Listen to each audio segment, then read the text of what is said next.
Қауынның ағзаға пайдасы: шлактарды шығарға құрамындағы көп мөлшердегі су 90 ға жуық мен талшық ас қорыту жүйесін тазартып, ағзадан артық тұздар мен зиянды заттарды шығарады. Бүйрекке көмектеседі, зәр айдайтын қасиеті бар, сондықтан ісінудің алдын алады. Қан құрамын жақсартады. Құрамындағы темір қан аздықтың алдын алуға ықпал етеді. Көңіл күйді көтереді, серотонин түзуге әсер ететін заттар бар, бұл жүйке жүйесін тыныштандырады. Әдемі тері мен шаша, С витаминдері теріні нәрлендіріп, шаштың жылтыр болуына ықпал етеді. Жүрекке пайдалы: калий жүрек бұлшық етін нығайтып, қан қысымын реттейді.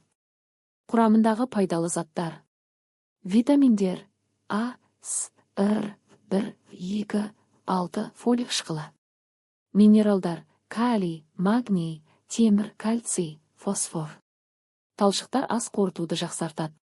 Қашан жеу пайдалы? Таңертең немесе түске дейін ағзаға жеңіл сіңеді, қуат береді. Аш қарынға жеке жегенде. Басқа тағамдармен араластырмай ішек жұмысын жақсартады.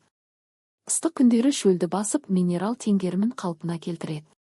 Диета кезінде калориясы аз, 135-40 кал, салмақ тастауға көмектеседі. Қашан зиян болуы мүмкін? Асқазан ішек аурулары, гастрит, жара, колит кезінде асқазанды тітіркендіруі мүмкін. Қант диабетімен ауыратындарға. Құрамында қант көп, сондықтан аз мөлшерде ғана рұқсат. Ет, сүт, алкогольмен бірге жеу қорытуға ауыр тиеді, іш өтуі мүмкін.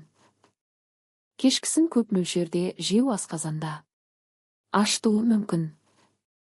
Қызықты фактілер: қауынды ежелгі Мысырда фараондарға арнап өсірген. Кейбір қабірлерден қауын дәндері табылған. Қауынның 100-ден астам түрі бар, олардың дәмі мен иісі әр түрлі болады. Оның құрамындағы серотонин, бақыт гормоны, көңіл күйді көтереді. Қауын шырыны теріні ағартып, сергітетін табиғи косметика ретінде қолданылған. Дәрігерлік ескертулер: қауынды тамақтан кейін бірден жеуге болмайды, ол асқазанды ауырлатып, ашытуы мүмкін. Ас қорытуы әлсіз адамдарға кішкене мөлшерде ғана. Балаларға бірден көп бермеу керек, өйткені ішін жүргізуі мүмкін. Қант диабеті бар адамдарға дәрігердің рұқсатымен аз ғана мөлшерде қолданған дұрыс.